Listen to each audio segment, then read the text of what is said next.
In this movie, we'll be using the Anchor Point project to talk about anchor points. Anchor point is really the key to the other transforms we'll be talking about. It's the key to rotation, it's the key to scale, and it also helps when dealing with position as well. Essentially, an anchor point is the center point around which all transformations happen. So what I want to do in this project, in the next movie, we're going to rotate this knight's arm. However, as we select the right upper arm layer here, and there's actually many layers here, I just have them all hidden temporarily so we can only focus on this right upper arm here. As we rotate this, you'll see that it rotates around the anchor point right here, this little center gizmo. Well, unless you have some superpowers that I don't, that's not the way that my arm works. So I'm going to undo that, hit Control or Command Z, undo that as well. And let's adjust the anchor point. The shortcut for that is hitting the letter A. Now, here's the problem. When we adjust anchor point in the timeline, watch what happens. You would think just this little gizmo would move, but it doesn't. Watch this. I'll move the x-axis of the anchor point, and it appears that we're moving the layer and not moving the anchor point.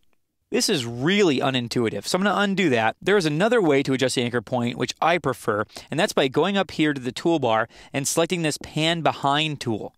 It's a weird name, it's a weird icon, but just trust me on this one. And what we can do with this tool is click and drag this anchor point to the area around which it should rotate. Now when we hit Shift-R to reveal rotation as well as anchor point, and we rotate rotation, you can see that it's now rotating around that point, which is much more believable.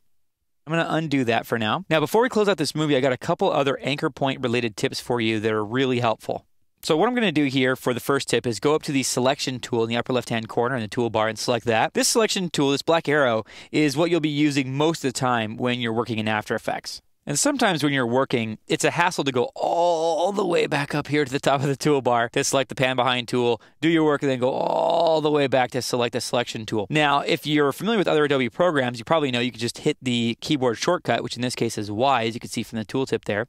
You hit the letter Y, and it selects the tool, and you can just use keyboard shortcuts in that way. But After Effects has a cooler trick than that. The keyboard shortcut is Y to select the tool, but if I just hold the Y key, I don't let go of it, just hold the Y key down, I get temporary access to the Pan Behind tool, which I can use to adjust the anchor point. And as soon as I let go of the letter Y on the keyboard, boom, it goes straight back to the selection tool. And that's the way all the tools work in After Effects. So that's the first tip. The second tip in dealing with the anchor point is to always fiddle with the anchor point first.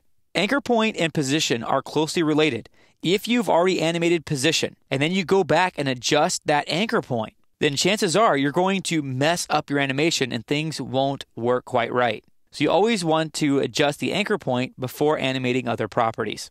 Now, you can actually animate anchor point. This is good for creating that Ken Burns effect with video where you're panning and moving the video around. So basically, you would animate scale, so you would increase the size of a layer and then animate anchor point to kind of move in and out of that layer as you're getting closer. So now that we've got the anchor point in the right spot, let's now move on to talking about rotation, and we'll rotate this guy's arm.